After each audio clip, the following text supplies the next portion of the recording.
안녕하십니까. 글로벌 코리안 포스트에서 전해드리는 글로벌 코리안 GK 뉴스입니다.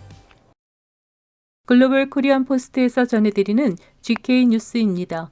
백신 물량 증가로 접종이 가속화되면서 정부는 올 여름엔 양상이 달라지길 기대하고 있습니다.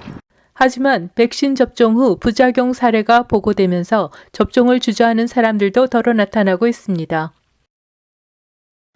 모든 백신에는 간혹 부작용이 나타날 수 있는데 특히 아스트라제네카 백신은 지난 3월 유럽에서 낮은 혈소판 수치와 연관되어 혈전이 발생하는 매우 희귀한 사례가 보고되면서 캐나다 보건당국은 55세 미만에 대해서는 접종을 중지시켰습니다. 그런데 최근 캐나다에서도 처음으로 퀘벡의 한 여성이 아스트라제네카 백신을 접종받은 후 희귀한 부작용이 발생해 병원에서 치료를 받고 집에서 회복 중이라고 보건당국은 밝혔습니다. 또 한 번만 접종해도 되어 기대를 모았던 존슨앤존슨 백신도 미국에서 680만 명이 접종한 가운데 6건의 혈전 사례가 발생하면서 미국 당국은 접종을 중단시켰습니다. 이에 보건당국은 미국 상황을 면밀히 검토하고 있다고 밝혔는데 캐나다에는 존슨앤존슨 백신의 첫 선적분이 이달 말에 도착할 예정이었습니다. 정부는 올 6월 말까지 화이저, 모더나, 아스트라제네카 등 4,400만 회분의 백신 수급으로 많은 사람들이 1차 접종을 할 것으로 기대하고 있습니다. 13일까지 변이 바이러스는 총 41,818건이 발생했는데 이 중 영국 바이러스 B117은 39,663건, 남아공 바이러스는 1,780건, 브라질 바이러스는 375건을 차지했습니다. 이는 지난 2월 2일 총 148건이 발생한 것에 비하면 2달 사이에 283%나 증가한 수치입니다.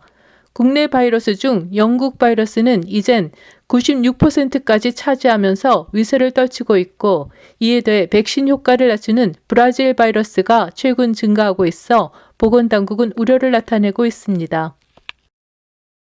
이렇게 변이 바이러스가 급증하면서 캐나다에는 3차 파동이 진행되고 있는데 온타리오와 브리티시 콜롬비아에서는 환자 급증으로 병원 침상 위기에 직면하고 있습니다.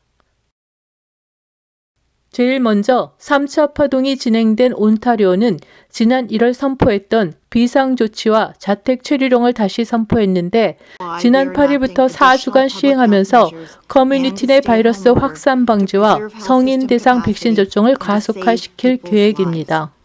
This will not impact essential retail settings such as grocery stores and pharmacies, which will continue to have in-person shopping with restrictions.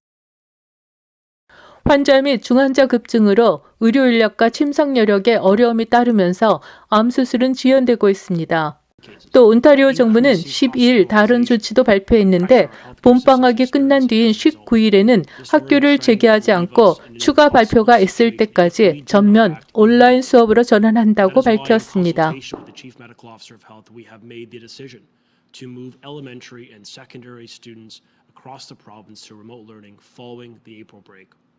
온타리오의 백신 접종은 연령대별로 다르게 접종되고 있는데 최근에는 교사나 특별교사 접종도 시작되었습니다.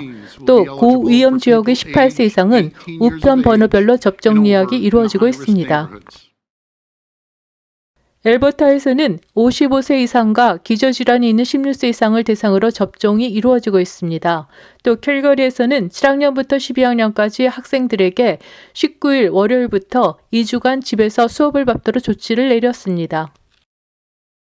브리티시 콜롬비아에서도 바이러스 감염자가 계속 증가하고 있어 비상사태를 4월 말까지 연장시켰습니다.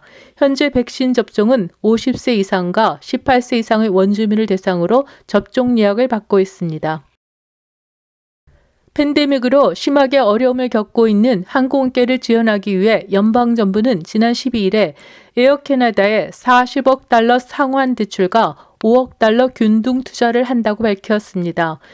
에어캐나다는 작년에 코로나 팬데믹으로 여행을 취소한 고객들에게 항공비 상환을 2월 1일부터 시작했는데 이런 환불은 에어캐나다에 직접 예약한 고객에 한해 오는 6월 12일까지 이루어지며 에이전시를 통해 예약했던 사람은 에이전시로 직접 연락을 취하라고 밝혔습니다. 감사합니다. 지금까지 글로벌 코리안 포스트에서 전해드렸습니다.